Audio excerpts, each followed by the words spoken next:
Hey, in today's English lesson, I'm going to give you four tips that will help you communicate clearly in English and start speaking like a native English speaker. Are you ready? Well then, I'm teacher Tiffany. Let's jump right in. All right, tip number 1. You need to simplify your idea. This is something that I encourage all of my students to do, and I want to encourage you as well. You see, simplifying your idea is one of the first keys to speaking English like a native English speaker. Look at point number 1. In order for your idea to stick, for the person listening to you to understand and follow along, you need to make your idea as simple as possible. Think about it. I'm teaching you English. I'm your English teacher. My goal is to help you master this English language and finally speak English like a native. But English is very complicated, so my job is to simplify the ideas, simplify the lessons. And in order for you to speak like me, you must also do the same. The next thing is, you must break your idea down until you get to the core of your idea. Think about an apple. I love apples, and I have eaten an apple every day for so many years because I love apples. Now, some days I miss eating the apple, but usually I eat apples. Now, at the center of an apple is a core. The center, the main portion of the apple. So when we say the core of your idea, you want to make sure you're giving the most important information. Figure out what you're trying today to say, I'm going to leave that in, and actually deliver that information, that message to the individual. Simplify your idea. And then come up with one simple and impactful statement or sentence. Remember, when you're trying to speak in English like a native, it's important for you to organize your thoughts. And as you organize your thoughts, you'll figure out the core of your idea, and you'll figure out the most important thing you need to tell the person listening to you. And you should be able to break that down into a simple sentence or statement. For example, in this lesson, I'm giving you 4 tips that will help you communicate in English like a native English speaker. 1 sentence, 1 statement. First, simplify your idea. Makes sense, right? Okay, let's move on to tip number 2. Tip number 2 is you need to prove your idea. This is something that I love teaching my students how to do. Again, proving your idea. You need to let the person listening to you know that you actually can support your thoughts. This is something that many English learners are not taught in their own countries, in other courses, in other books or other institutes. But it's something that native English speakers, we are taught this in school. When I was in high school, when I was in elementary school, when I was in college, I was taught how to do this. So this actually helps you support your idea and, in essence, becomes the foundation. When you are able to support your idea, it literally shows that you are a fluent English speaker. You're able to really organize your thoughts and ideas and communicate well in English. This also helps you to give clarity. It gives clarity to your idea. It makes it clear and easy to understand. I want you to think about this. Have you ever been listening to someone and they start talking, right? They're talking to you and you're following along, but then all of a sudden, instead of hearing words, all you hear is mama, mama, mama, mama, mama. You don't know what they're talking about. You know exactly what I'm saying, right? That happens when a person has not really provided a clear idea and is not supporting or proving their idea. Instead, they're talking about random things. Now, you as an English learner, in order for you to communicate clearly and speak like a native English speaker, you must prove your idea because this will provide clarity for your idea and help the person understand. It also helps to round out your idea. It basically comes full circle. The person listening to you hears your idea. Then after you prove it, there's this response. Ah, that makes sense. Similar to what's happening to you now as you're watching this English lesson. I'm breaking this down. Again, 4 tips to help you communicate in English. And I'm proving it by giving you different examples, by helping you understand the power of following these tips. And tip number 2, proving your idea. Makes sense, right? Okay, let's move on to tip number 3. This is very important. Connect your idea to an emotion. This is another one that I love. So, native English speakers, we have been taught our entire lives throughout school and even in adulthood how to connect our lives to any topic, how to connect our emotions to any topic. This is a part of speaking clearly in English, communicating in English, and speaking English like a native. For example, before I get to this point, what do I do at the end of each English lesson? You know, story time, hey, right? And you look forward to the stories I tell you, right? At the end of the lessons, I'm connecting to you with an emotion. The story is either a happy story or a sad story or an inspirational story. I'm connecting the lesson to an emotion. For you, in order to communicate in English, you need to connect your idea to an emotion. This is important. Point 1, this is important because your idea will stay in the listener's mind if they care about it. For example, I know that you get frustrated when you're not able to express yourself like a native English speaker. I know you get sad or upset when you're trying to speak in English and the words just won't come out. I understand that. So when I'm teaching you in English, when I'm teaching you English in English, I am aware of what you are going through because I went through the same thing when I was studying Korean. Just right there. When I told you just now that I experienced the same thing you are experiencing right now, suddenly there was this connection. Ah, Tiffani understands me. I can follow her lessons because she knows what I'm going through. I connected my lesson, my idea to an emotion. When you do this, you will become a better communicator in English and start sounding like a native English speaker. The next thing is when someone cares about something, when the person listening to you cares about what you're saying, they pay attention to it more. Why do you watch my English lessons? Because there's a connection.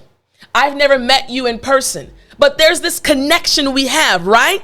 And that connection leads you to come back and watch these lessons because I truly care about you. And you recognize that, hey, Teacher Tiffani really cares about me and wants to help me improve my English.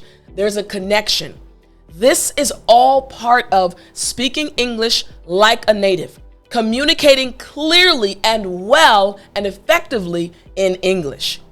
The other thing is, by connecting your idea to the listener's emotions, you inadvertently answer the why question in their mind. It should say the, not they. The why question in their mind. Think about this. When you're speaking to someone, you're explaining something to them, right? You're helping them understand your idea and your emotions, right? Well, when you're doing that, the person, as they're listening to you, the moment you connect to their emotions, the moment you realize, hey, this is what they're feeling, and you connect to them, they want to listen more. And you're answering the question in their head, why should I listen to this individual? Why should I spend my time with this individual listening to them? When you answer that by connecting to their emotions, everything goes much better. So again, tip number 3, connect your idea to an emotion. Now, tip number 4 is just as important. Tip number 4, share your examples for your idea. Again, share your examples for your idea. Earlier, we talked about proving your idea. Now you're going to give examples. You're basically painting this picture in the mind of the person listening to you. They get to see your idea in their mind, in their imagination, right? So this is important because your story or experience makes your idea more real. When I talk to you about my experience in Korea, studying Korean and learning Korean, all of a sudden my lessons become more real. Tiffani is not just making this up. She's experienced it before. She's helping me and she's explaining or talking about her personal experience. For you, tip number 4, when you share examples for your idea, you're sharing your personal experience, which also helps the person connect to you. Another thing, when someone hears your story, they may also think about your idea more. You're giving them more things to connect to. You give them a story in their mind. You give them your ideas. You prove your ideas. And now you're giving examples. And all of these things are working in their brain as you're talking, and they're paying attention to you more. You're communicating better in English. Share your experiences. Share your examples that connect to your idea. Point number 3, by connecting your story to your idea, your personal experience, like story time, you actually help the listener understand it even more than before. When you tell stories that are connected to the topic, when you tell stories that help your idea be a bit more clear, the person listening to you will literally understand even more. Here's the thing. You want to speak English like a native English speaker. You want to communicate clearly in English. It's not just about the words you learn or the expressions you learn. It's really about how you communicate, how you express your ideas, and how you think in English. Now, I just gave you 4 tips today, but if you want to continue studying with me and you really want to learn how to communicate like a native English speaker, all you have to do is go to EnglishFluencyPlan.com. Again, www.EnglishFluencyPlan.com. The link is in the description, and I would love to be your English teacher forever, helping you speak English like a native English speaker. I hope you enjoyed the lesson, and I'll talk to you in the next one.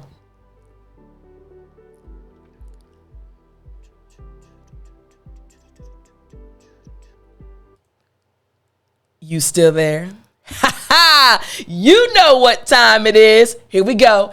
It's story time. Hey, I said it's story time. All right. So today's story, I'm going to connect to you, right? I'm going to give you an example. I'm going to actually connect an emotion. So I mentioned earlier that as an English learner, sometimes you get frustrated. Sometimes you really get upset because you're not able to express yourself clearly, right? And sometimes you also feel nervous.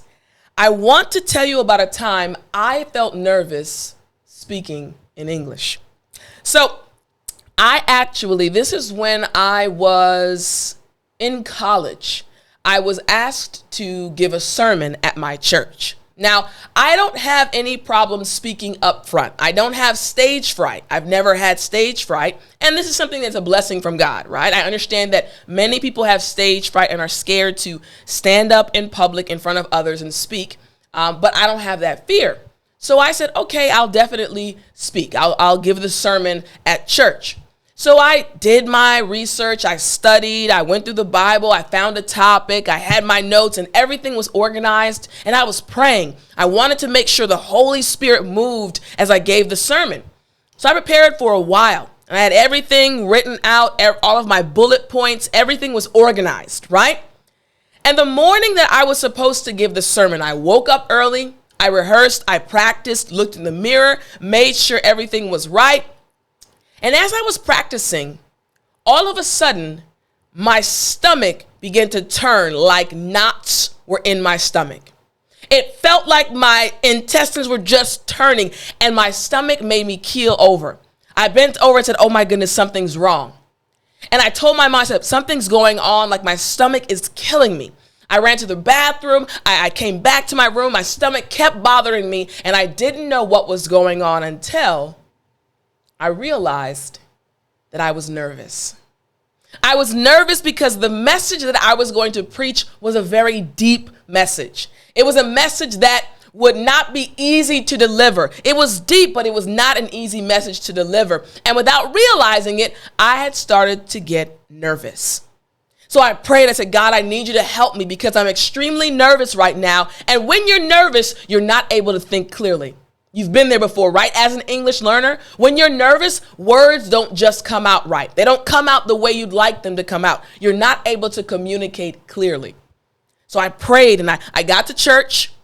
I went to the pastor's office. We went through the preliminaries of praying and getting everyone together. And then we walked into the church and I was still praying, Lord, I need you to help me. This nervousness came out of nowhere, but Lord, I need you to help me. The service was going on. We had music, we had announcements, we had prayer. Everything was going on, and I was still praying throughout the entire time. And then it was my turn to go to the pulpit, to the front, to deliver the sermon. And as soon as I stood up at the pulpit, I could feel God's presence, and I immediately was calm. And I preached the sermon. And the sermon went well, praise God. Everyone was blessed. People came up to me afterwards and said, man, that sermon was amazing. It was from God, not from Tiff. But the point is, when I was nervous, I wasn't able to think clearly. But the moment I calmed down, everything started to go smoothly. So for you as an English learner, you're going to have moments when you feel frustrated, when you feel nervous, and when you are not able to say what you like to say. In those moments, stop, calm down, and then start again. It's amazing how when you are calm, you are able to speak and communicate in English so much better. Hope you enjoyed this story, and I will talk to you in the next lesson.